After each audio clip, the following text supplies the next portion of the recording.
सुन्दरं तिलकलक्षणं चञ्चलेक्षणं विबुधवन्दितं स्वामिनाथ ते वपुरिहास्तु नो नित्यदर्शने मदनमोहनं प्रेमदोहनं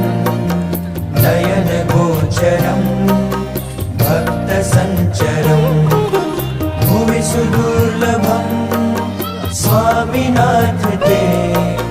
वपुरिहास्तु नो नित्यदर्शने